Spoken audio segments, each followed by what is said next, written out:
নমস্কার, আমি মন্ত্রের যন্ত্র থেকে জ্যোতিষতন্ত্র পি কুমার বলছি। আমি অনেকই মহাপুরাণের সমগ্র নানান সম্বন্ধে আমি কিন্তু অনেক আলোচনা করেছি। আজ আমি পুরাণ থেকে আমি আপনাদের বিষ্ণু পুরাণের প্রতারক ইন্দ্রের সম্বন্ধে আমি একটা গল্প বলছি। কিন্তু গল্প শোনার আগে যদি শেয়ার, সাবস্ক্রাইব এবং লাইক করেন তাহলে আমি মন্ত্রের যন্ত্রকে কিন্তু অনেকটাই এগিয়ে নিয়ে যেতে পারবো। তাই প্রতারক ইন্দ্র গল্পতে চন্দ্রবংশের রাজা আয়ুর পুত্র রাজি, মহাবীর, মহাপরাক্রমশালী, রণজ্জয়ী শাসক।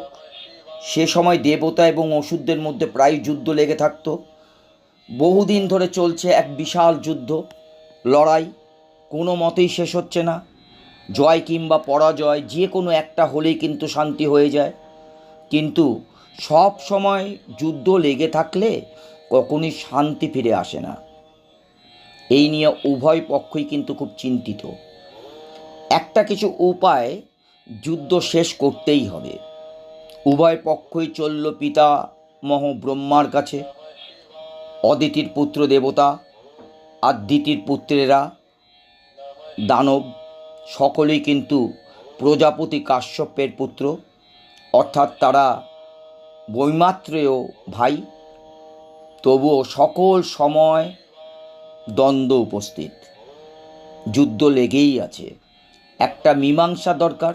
তারা বললেন সব ব্রহ্মাকে।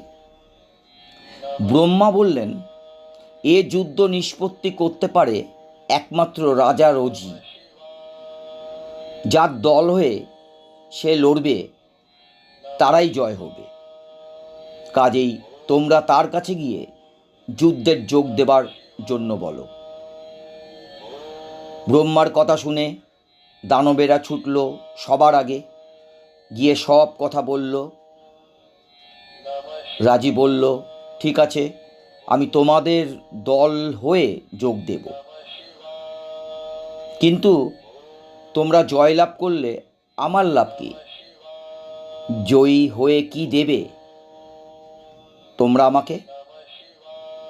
দানবরা বলল, তুমি যা চাইবে তাই দেব। তখন রাজি বললেন, যুদ্ধে জয়লাভ করে আমি তোমাদের ওপর আধিপত্য করব, আমার কথা মতোই চলবে তোমরা, অন্যথা করা চলবে না। এই আমার শর্ত, দেখো যদি মেনে নিতে পারো। রাজির কথা শুনে দানবেরা সঙ্গে সঙ্গে বলে উঠল, না, এমন শর্ত আমরা কখনোই মেনে নেব না। আমাদের রাজা প্রহ্লাদ, তার কথা মতোই আমরা চলব, তাকে আমরা সব সময় মান্য করি, তার সম্মান অক্ষুণ্ণ রাখব। তবে আমাদের হয়ে আপনি লড়াই করে যুদ্ধে জয়লাভ করলে আমরা অবশ্যই যথাযোগ্য সম্মান দেব আপনাকে। রাজি বলল, না, তা হবে না, কখনোই সেটা হবে না। আধিপত্য আমার চাই। তোমরা যখন তা মেনে নেবে না তাহলে যাও, আমাকে আর বিরক্ত করো না। হার মানতে রাজি আছি, তবু অন্য বশ্যতা কিছুতেই স্বীকার করব না। এই কথা বলে দানবেরা চলে গেল। আমি আপনাদের বিষ্ণু পুরাণ থেকে প্রতারক ইন্দ্রের গল্প শুরু করেছি। পরবর্তীকালে এই প্রতারক ইন্দ্রেরই দ্বিতীয় পাঠ আমি আপনাদের সামনে উপস্থাপনা করব। নমস্কার।